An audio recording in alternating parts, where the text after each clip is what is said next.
അച്ഛൻ്റെ കുറേ ന്യൂസ് എല്ലാവരും ഇപ്പോൾ കേട്ട് കാണും. എനിക്കറിയാനുള്ളത് എനിക്കറിയാം എൻ്റെ അച്ഛന്, പിന്നെ അച്ഛനെ അറിയാവുന്നവർക്കും അറിയാം അച്ഛനെ. അത്രേ ഉള്ളൂ. എനിക്കിപ്പം ആ ഒരു ഇൻ്റർവ്യൂ വീണ്ടും ഇനി കുത്തിപ്പൊക്കി ഒരു സംഭവമാക്കണമെന്ന് എനിക്കില്ല. അതുകൊണ്ട് ഞാൻ അതെന്താണെന്ന് വെച്ചാൽ അതുപോലെ പോട്ട് അച്ഛനറിയാവുന്നവർ പറയട്ടെ. അത് തന്നെ അറിയാലോ ആരാന്ന്. ആ എല്ലാവർക്കും പുള്ളി അറിയാവുന്നവർക്ക് പുള്ളി അറിയാം. പുള്ളി എങ്ങനെ ആയിരുന്നു എല്ലാവർക്കും അറിയാം. ആ എന്റെ അച്ഛനെ പറ്റിയിട്ട് ഇനി ആരും മോശം പറയണ്ട, രണ്ടാം ഭാര്യയും മൂന്നാം ഭാര്യ എന്നൊന്നും പറഞ്ഞിട്ട് ഒരാൾ വരണ്ട.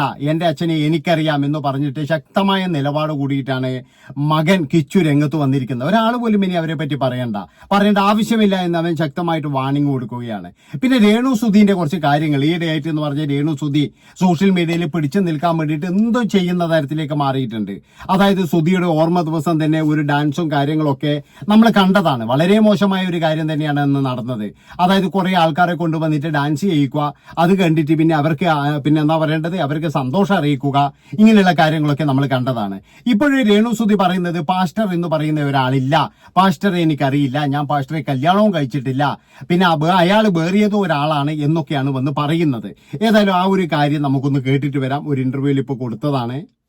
ചോദിക്കേണ്ട വന്നിട്ടില്ല, കാരണം ഈ 3-4 ദിവസമായിട്ടാണ് ഈ കുത്തിപ്പൊക്കലും കാര്യങ്ങളൊക്കെ. ഇതതിന്റെ വലിയ ഏതാണ്ട് വലിയ സംഭവമാണ് ഇവരുടെ വിചാരം.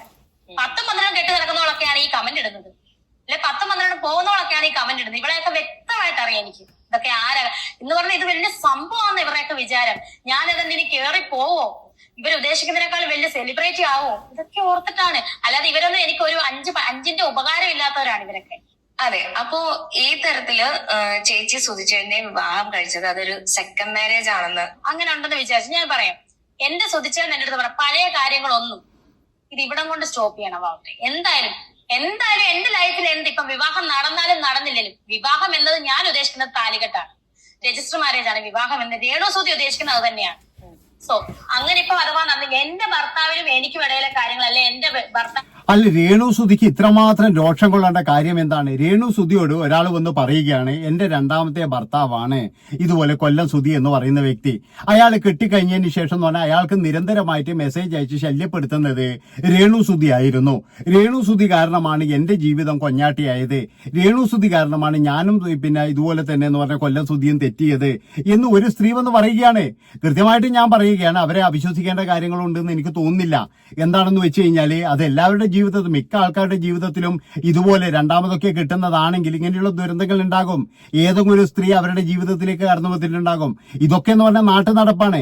അപ്പോഴാണ് പറഞ്ഞത് ഒരു പാസ്റ്റർ ബിനു എന്ന് പറയുന്ന ആൾ ഇതെന്റെ ഭാര്യയായിരുന്നു, ഞാൻ ആദ്യം കെട്ടിയതായിരുന്നു എന്ന് പറഞ്ഞിട്ട് വേറൊരാൾ രംഗത്ത് വരുന്നത്. അപ്പൊ ഇതെല്ലാം കൂട്ടി വായിക്കുമ്പോൾ പൊതുജനങ്ങൾ എന്താ വിചാരിക്കേണ്ടത്? ഇവരൊക്കെ എന്ന് പറഞ്ഞാൽ ജീവിതത്തിൽ നല്ല രീതിയിൽ ഊളത്തരം കാണിച്ചിട്ടുണ്ടെന്ന് എനിക്ക് പറയാൻ പറ്റുള്ളൂ. ഇപ്പോഴൊക്കെ അവർ ഡീസന്റ് ആണ്, എല്ലാം റെഡി ആണെങ്കിലും ജീവിതത്തിൽ ഇവരൊക്കെ എന്ന് പറഞ്ഞാൽ ഊളത്തരം തന്നെയാണ് കാണിച്ചിരിക്കുന്നത്.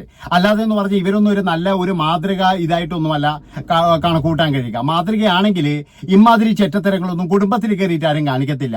എന്താ വെച്ചാൽ ഒരാളുടെ ഭർത്താവിനെ അടിച്ചുകൊണ്ട് മാറ്റാൻ വേണ്ടി മെസ്സേജ് ഇടുക, അതുപോലെ തന്നെ എന്ന് പറഞ്ഞാൽ എനിക്ക് നിന്നെ വേണ്ടാന്ന് പറഞ്ഞിട്ട് അവനെ ഇറക്കി വിടുക, ഇങ്ങനെയുള്ള കാര്യങ്ങൾ. പിന്നെ അതുപോലെ തന്നെ എന്ന് പറഞ്ഞാൽ ഇപ്പൊ ആണ്ടിനും ഇതിനൊക്കെ വന്നിട്ട് എന്ന് പറഞ്ഞു കഴിഞ്ഞാൽ ഡാൻസ് കളിപ്പിക്കുക, ഇതൊക്കെ ഒരു ഊളത്തരമായിട്ടാണ് എനിക്ക് തോന്നുന്നത് എന്നാണ് എനിക്ക് പറയാനുള്ളത്. ഏതായാലും രേണു പറയുന്ന ബാക്കി കാര്യം കൂടി നമുക്കൊന്ന് കേട്ടിട്ട് വരണം. അവന്റെ വീട്ടുകാർക്കും എനിക്കും ഇടയിലെ കാര്യങ്ങളാണ്. അതാണെങ്കിൽ പോലും ഞാൻ അദ്ദേഹത്തോട് ഒന്നും മറച്ചു വെച്ചിട്ടില്ല, അതുപോലെ കിച്ചുവിനോടും മറച്ചു വെച്ചിട്ടില്ല. അപ്പൊ അദ്ദേഹമില്ല. അപ്പം പറയും ഇവള് സൂചേട്ടൻ മരിച്ചു കൊണ്ടവള് കള്ളത്തിന് പറഞ്ഞു, ഇനി സൂചേട്ടൻ തിരിച്ചു വന്ന് പറയില്ലല്ലോ. ഞാൻ സൂചേട്ടനോട് മാത്രമല്ല എല്ലാം പറഞ്ഞു. എന്റെ ലൈഫിൽ സംഭവിച്ചോ, പാസ്റ്റ് എന്ത് സംഭവിച്ചോ അത് ഞാൻ സുധിച്ചേട്ടനും കിച്ചുവിനും അറിവായ ഒരു 12-13 വയസ്സുള്ള കുട്ടിയല്ലേ അന്ന്, അവരോടും പറഞ്ഞിട്ടുണ്ട്.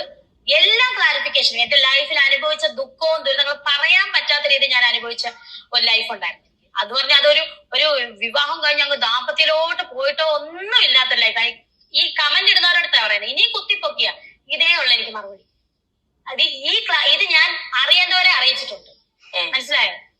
അറിയേണ്ടവരെ അറിയിച്ചിട്ടുണ്ട്. പിന്നെ എന്റെ ഭർത്താവ് പറഞ്ഞോണ്ട് പഴയ പാസ്റ്റ് ഈസ് പാസ്റ്റ്, നീ അത് മാത്രം ചിന്തിച്ചാൽ മതി. പുറമെ നീ എന്റെ ഭാര്യ, ഞാൻ നിന്റെ ഭർത്താവ്, അത് മാത്രം പുറത്ത് പറഞ്ഞാൽ മതി. പിന്നെ കിച്ചുവിന്റെ കാര്യം എല്ലാവർക്കും അറിയാവുന്നത് മാത്രമാണ് എന്നോട് ചോദിച്ചാൽ പറഞ്ഞ, കിച്ചുവിന്റെ കാര്യം എല്ലാവർക്കും അറിയാം, ആളുടെ കാര്യം അറിയാവുന്നത് കൊണ്ട് മാത്രമാണ് ആദ്യത്തെ ആ വൈഫിന്റെ പേര് പോലും ഏട്ടൻ സ്റ്റാർ മാജിക് പറഞ്ഞത്. അതെ, എനിക്ക് എന്നെ നിയമപരമായിട്ട് ഞാൻ ഇപ്പൊ പറയുന്നതിന്റെ ക്ലാരിഫിക്കേഷൻ എല്ലാവർക്കും മനസ്സിലായി. ഒരു പാസ്റ്ററിനെ ഞാൻ വിവാഹം കഴിച്ചിട്ടില്ല. എനിക്കൊരു പാസ്റ്റ് ഉണ്ടായിരുന്നു, അത് ഞാൻ തള്ളിക്കളയുന്നുമില്ല. ഒരു പാസ്റ്റ് ഉണ്ടായിരുന്നു. ആ പാസ്റ്റ് ഇവര് പറയുന്ന പോലത്തെ പാസ്റ്റേ അല്ലായിരുന്നു എനിക്ക്. ഞാൻ എന്താണ് ഇത് സംഭവിച്ചത് അത് സൂചിച്ചാണ്ട് ക്ലാരിഫൈ. ഈ പറയുന്ന ഈ ആരോപണം ഉദ്ദേശിച്ച ഈ പുള്ളി പോലും ഇത് ചിലപ്പോൾ അറിഞ്ഞു കാണത്തില്ല, അയാൾ പോലും ഇത് അറിഞ്ഞു കാണത്തില്ല. ചേച്ചിക്കെതിരെ ആരോപണം അതായത് ഈ പാസ്റ്റർ ബിനു എന്ന് പറയുന്ന വ്യക്തി പോലും ഇത് അറിഞ്ഞു കാണത്തില്ല, ഇതാരോ കുത്തിപ്പൊക്കിയതാണ്. അതുപോലെ തന്നെ എനിക്ക് പാസ്റ്റ് ഉണ്ടായിരുന്നു, ആ പാസ്റ്റ് മുഴുവൻ ഞാൻ സുധിച്ചേട്ടനോട് പറഞ്ഞിട്ടുണ്ട്. അതുപോലെ എന്റെ കാര്യങ്ങൾ മുഴുവൻ സുധിച്ചേട്ടനോട് പറഞ്ഞിട്ടാണ് ഞങ്ങൾ വിവാഹിതരായത്. ഇനി ഇതാരും അറിയണ്ട എന്ന് സുധിച്ചേട്ടൻ പറഞ്ഞിരുന്നു. പിന്നെ എല്ലാ കാര്യങ്ങളും അന്ന് 13 വയസ്സുണ്ടായിരുന്ന കിച്ചുവിനും അറിയാമെന്നാണ് ഇപ്പോഴ് സുധിയുടെ ഭാര്യയായി രേണു സുധി പറയുന്നത്. അതായത് ഇവരോട് എനിക്ക് പറയാനുള്ളത്, നിങ്ങൾ ഓരോ ഇന്റർവ്യൂവിൽ വരുമ്പോഴും ഓരോരോ കാര്യങ്ങൾ പറഞ്ഞിട്ട് ഓരോരോ വിവാദങ്ങൾ ഉണ്ടാക്കുകയാണ്.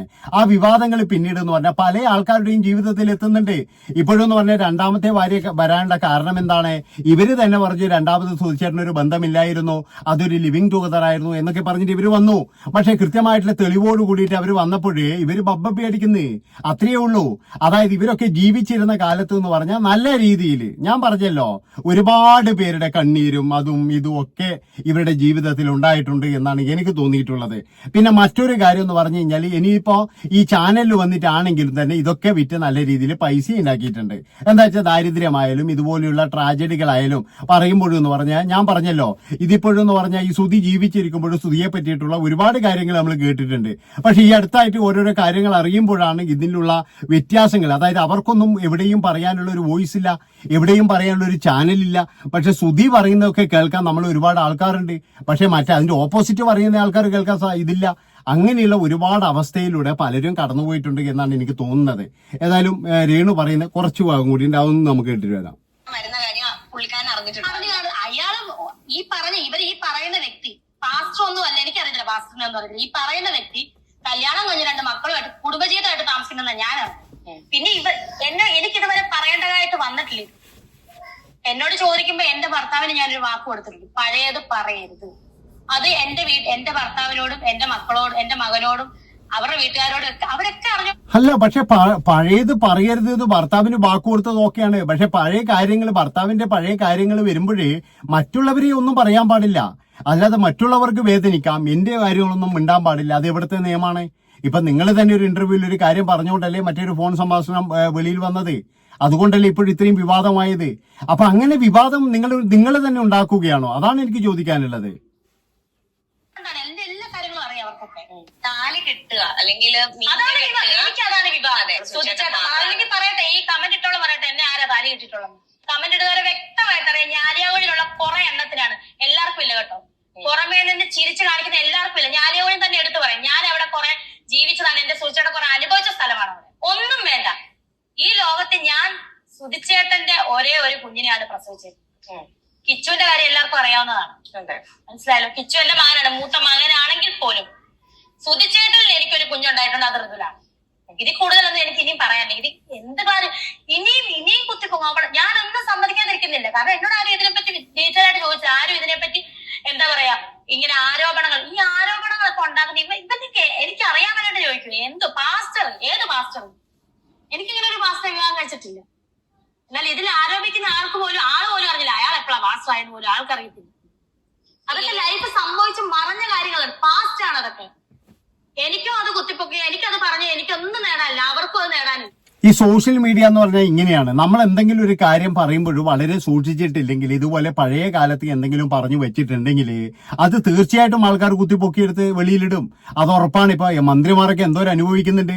ഇപ്പൊ ഉദാഹരണത്തിന് നമ്മളെ മുഖ്യമന്ത്രി ഒരുപാട് അനുഭവിക്കുന്നുണ്ട്. അതായത് മുഖ്യമന്ത്രി പണ്ട് പറഞ്ഞ കാര്യങ്ങൾ, അന്ന് യൂട്യൂബോ കാര്യങ്ങളോ ഒന്നുമില്ല, എന്നാലും ചില സ്ഥലത്തൊക്കെ അതിന്റെ ക്ലിപ്പിംഗ്സ് ഉണ്ടാവും, അതെടുത്ത് വെളിയിലിടും. അതുപോലെ തന്നെ എന്ന് പറഞ്ഞാൽ നമ്മളെ പ്രതിപക്ഷ നേതാവായാലും അങ്ങനെയുള്ള നമ്മുടെ രാഷ്ട്രീയ നേതാക്കൾ എല്ലാവരും ഇതുപോലെ പല സമയങ്ങളിലും അവരൊരു കാര്യം പറയും, പക്ഷെ ഭരണം കിട്ടുമ്പോഴും വേറെ കാര്യം പറയും, ഇതൊക്കെ കുത്തിപ്പൊക്കിയിട്ട് വെളിയിലിടും. പണ്ട് പറഞ്ഞത് ഇതാണ് എന്നൊക്കെ പറഞ്ഞിട്ട്.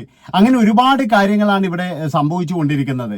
അതുകൊണ്ട് എനിക്ക് പറയാനുള്ളത് എന്താണെന്ന് വെച്ചാൽ, രേണു സുധിയോട് ഇനിയെങ്കിലും, അതായത് നിങ്ങളുടെ ലൈഫിൽ നടക്കുന്ന കാര്യങ്ങൾ, എനിക്ക് രേണു സുധിയോട് പറയാനുള്ളത് എന്താണെന്ന് വെച്ച് കഴിഞ്ഞാൽ, ഇനിയെങ്കിലും ഇന്റർവ്യൂ കൊടുക്കുമ്പോഴേ പിന്നെ ഓരോ ദിവസം തന്നെ 4-5 ഇന്റർവ്യൂ കൊടുക്കുമ്പോഴേ മറ്റുള്ളവർക്ക് വേദന ഉണ്ടാക്കുന്ന തരത്തില്, അല്ലെങ്കിൽ മറ്റുള്ളവരെ വേദനിപ്പിക്കുന്ന തരത്തിലൊന്നും പറയരുത് എന്നാണ് എനിക്ക് പറയാനുള്ളത്.